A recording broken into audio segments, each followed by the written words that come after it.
کسی نے سوال کیا کہ عدت کی کتنی اقسام ہیں۔ ہمارے ہاں جو لوگوں میں مشہور و معروف ہے کہ عدت 3 مہینے ہوتی ہے، تو یہ درست ہے یا غلط ہے؟ اس کا جواب یہ ہے کہ عدت کی 4 اقسام ہیں: عدت بالحیض، عدت بالحمل، عدت بالوفات اور عدت بالشہور۔ اس کی تفصیل یوں ہے کہ اگر عورت کو حیض آتا ہے، یعنی پیریڈ جسے ماہواری ہم کہتے ہیں، وہ آتی ہے، تو پھر اس کی عدت حیض سے ہوگی، جسے عدت بالحیض کہتے ہیں۔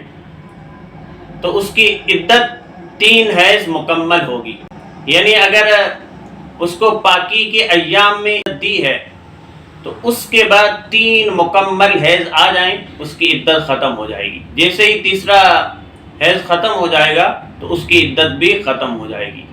ہاں، اگر بالفرض کسی نے حیض میں طلاق دے دی، ماہواری کے ایام میں طلاق دے دی، ویسے حیض میں طلاق دینا گناہ ہے، منع ہے، خلاف سنت ہے، بہرحال کسی نے دے دی تو طلاق حیض میں بھی نافذ ہو جائے گی، لیکن عدت کے لیے پھر اس حیض کو چھوڑ کر بقیہ آنے والے 3 حیض شمار ہوں گے، مکمل 3 حیض وہی ہوں گے۔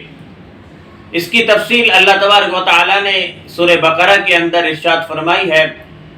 ارشاد فرمایا وَالْمُطَلَّقَاتُ يَتَرَبَّصْنَ بِأَنفُسِهِنَّ ثَلَاثَةَ قُرُوءٍ، وہ عورتیں جو طلاق یافتہ ہیں اپنے آپ کو 3 حیض روک کے رکھیں، یعنی ان کی عدت 3 حیض ہے۔ اور دوسری قسم ہے عدت بالحمل، یعنی عورت کو طلاق دے دی گئی، عورت اس وقت حمل میں تھی۔ یہ بھی ایک اہم مسئلہ ہے کہ ہمارے ہاں مشہور ہے کہ حمل والی عورت کو طلاق نہیں ہوتی، یہ غلط ہے، حمل والی عورت کو طلاق ہو جاتی ہے۔ اسی لیے تو اللہ تبارک و تعالیٰ نے حمل والی عورت کے لیے عدت کا حکم فرمایا ہے۔ تو حمل والی عورت کے لیے اس کی عدت وضع حمل ہے، یعنی بچہ جننے تک اس کی عدت ہے۔ وہ اگرچہ طلاق کے بعد 1 دن یا 2 دن میں جن لے، یا 3 مہینے لگ جائیں، 4 مہینے، جتنا بھی ٹائم پیریڈ ہے وہی عدت ہے، اس کے علاوہ عدت نہیں ہے۔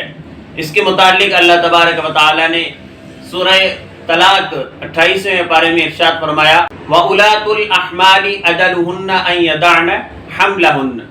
یہ بھی ذہن میں رہے کہ حمل والی کو طلاق دی، اس کی بھی عدت وضع حمل ہے، اور حمل والی کا شوہر وفات کر چکا تو اس کی بھی عدت وضع حمل ہے۔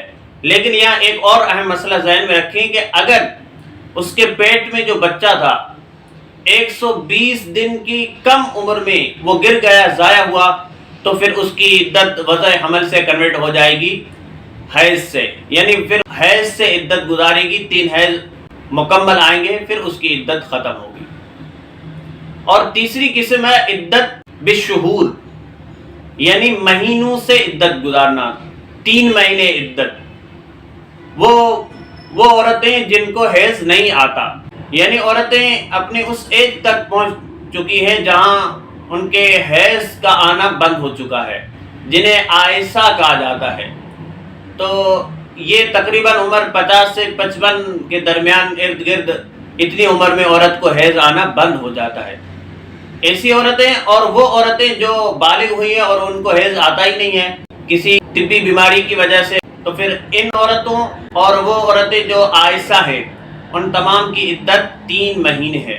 اسی کے متعلق سورۃ الطلاق آیت نمبر 4 کے اندر اللہ تعالیٰ نے ارشاد فرمایا وَاللَّائِي يَئِسْنَ مِنَ الْمَحِيضِ إِنِ ارْتَبْتُمْ فَعِدَّتُهُنَّ 3 أشهر وَاللَّائِي لَمْ يَحِضْنَ، وہ عورتیں جو حیض سے مایوس ہو چکے ہیں، یعنی عائسہ ہیں، اور اگر تمہیں شک ہے یعنی ان کی عدت میں، فَعِدَّتُهُنَّ 3 أشهر، تو پھر ان کی عدت 3 مہینے۔ اسی طرح وہ عورتیں وَاللَّائِي لَمْ يَحِضْنَ، جن کو حیض نہیں آتا۔ اور چوتھی قسم ہے عدت وفات، یعنی وہ عورتیں جن کا شوہر انتقال کر چکا ہو، تو ان کی عدت ہے 4 ماہ 10 دن۔ اس کے متعلق سورہ بقرہ کے اندر ارشاد فرمایا وَالَّذِينَ يُتَوَفَّوْنَ مِنْكُمْ وَيَذَرُونَ أَزْوَاجًا يَتَرَبَّصْنَ بِأَنفُسِهِنَّ 4 أشهر وعشرا، یعنی جو لوگ تم میں سے وفات کر جائیں اور پیچھے اپنی بیویاں چھوڑیں تو ان کی بیویاں یتربصن بانفسہن، اپنے آپ کو 4 اشہر و عشرہ 4 ماہ 10 دن روک کے رکھیں، یعنی ان کی عدت 4 ماہ 10 دن ہے۔ اس کی تھوڑی سی تفصیل ہے 4 ماہ 10 دن والی عدت کی، کہ اگر عورت کا شوہر اسلامک مہینے کی 1 تاریخ کو انتقال کر چکا ہے تو اس کی عدت 4 ماہ اسلامک مہینے مکمل اور پھر 5ویں کے 10 دن۔ یہ 4 ماہ 29 کے ہوں سب، یا سب 30 کے ہوں، یا 2 29 کے 2 30 کے، کیسے بھی ہوں 4 ماہ مکمل ہوں گے، ان میں گنتی نہیں ہوگی، اور آخری 10 دن 5ویں مہینے کے مکمل۔ ہاں اگر اسلامک مہینے کی 1 تاریخ کو، چاند کی 1 تاریخ کو انتقال نہیں ہوا تو پھر عدت کی گنتی مہینوں سے نہیں بلکہ دنوں سے ہوگی، تقریباً 130 دن اس کو عدت گزارنی ہوگی۔ یہ ہے عدت وفات۔ اور میں نے پہلے بھی عرض کیا کہ عدت وفات میں اگر حاملہ ہے جس کا شوہر انتقال کر چکا ہے تو اس کی عدت 4 ماہ 10 دن نہیں بلکہ اس کی عدت وہی وضع حمل ہے۔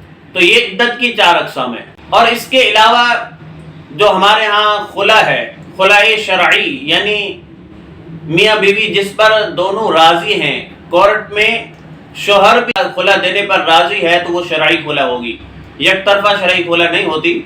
تو اس کی عدت بھی یہی ہے کہ اگر عورت کو حیض آتا ہے تو 3 حیض، اگر حیض نہیں آتا کسی طبی بیماری کی وجہ سے، یا شروع سے اس کو نہیں آتا، یا اس ایج کو پہنچ چکے حیض آنا بند ہو چکا ہے تو اس کی عدت 3 ماہ سے ہوگی۔ اور اس کے علاوہ ایک اہم مسئلہ کہ اگر عورت کو طلاق بھی ہو جاتی ہے پھر بھی اس پر عدت نہیں ہے، وہ یہ ہے کہ نکاح کے بعد رخصتی نہیں ہوئی اور خلوت صحیحہ نہیں ہوئی، یعنی ایک تو رخصتی نہیں ہوئی، دوسرا یہ ہے کہ رخصتی اگرچہ نہیں ہوئی لیکن ایک دوسرے کے ساتھ اکیلے علیحدگی میں کسی مکان میں نہیں ملے اور شوہر نے کسی وجہ سے طلاق دے دی تو اس کی عدت نہیں ہے اس عورت پر۔ اس کے متعلق سورہ احزاب میں اللہ تبارک و تعالی نے ارشاد فرمایا، یا ایھا الذین آمنوا اذا نکحتم المؤمنات ثم طلقتموهن من قبل ان تمسوهن فما لكم علیہن من عدۃ تعتدونها، کہ اے مومنو جب مومن عورتوں سے تم نے نکاح کیا اور تم نے انہیں چھونے سے قبل تم نے اگر طلاق دے دی تو ان پر تمہارے لیے کوئی عدت نہیں ہے جس کو تم شمار کرو۔ تو یعنی ایسی عورت رخصتی جس کی نہیں ہوئی، خلوت صحیحہ نہیں ہوئی اور اس کے شوہر نے اسے طلاق دے دی ہے تو اس پر کوئی عدت نہیں ہے۔ یہ عدت کی 4 اقسام ہیں۔ عدت بالحیض یعنی حیض سے عدت گزارنا جو کہ 3 حیض ہے۔ عدت بالشہور یعنی ایسی عورت جو چھوٹے ہونے کی وجہ سے یا طبی بیماری کی وجہ سے یا بڑی عمر کی وجہ سے حیض نہیں آتا، کسی بھی وجہ سے حیض نہیں آتا، اس کی عدت 3 ماہ مکمل ہے۔ اور عدت وفات یعنی جس کا شوہر انتقال کر جائے اس بیوہ کی عدت 4 ماہ 10 دن ہے۔ اور عدت بالحمل یعنی ایسی عورت جو حاملہ تھی اور حمل میں اس کے شوہر نے طلاق دے دی ہے تو اس کی عدت وضع حمل ہے، بشرطے کہ 120 دن سے زیادہ میں وہ بچہ جن لے یا بچہ گر جائے۔ اس کے کم میں ہوگی تو پھر عدت وہ کنورٹ منتقل ہو جائے گی حیض کی جانب اگر اس کو حیض آتا ہے، ورنہ حیض نہیں آتا وہی ہوگی 3 مہینے والی، جیسا کہ میں نے پیچھے تفصیل بتائی۔ اللہ تبارک و تعالیٰ سے دعا کرتے ہیں اللہ تعالیٰ ہم سب کو احکام شریعت سیکھ کر ان پر عمل کی توفیق عطا فرمائے، آمین بجاہ النبی سید المرسلین۔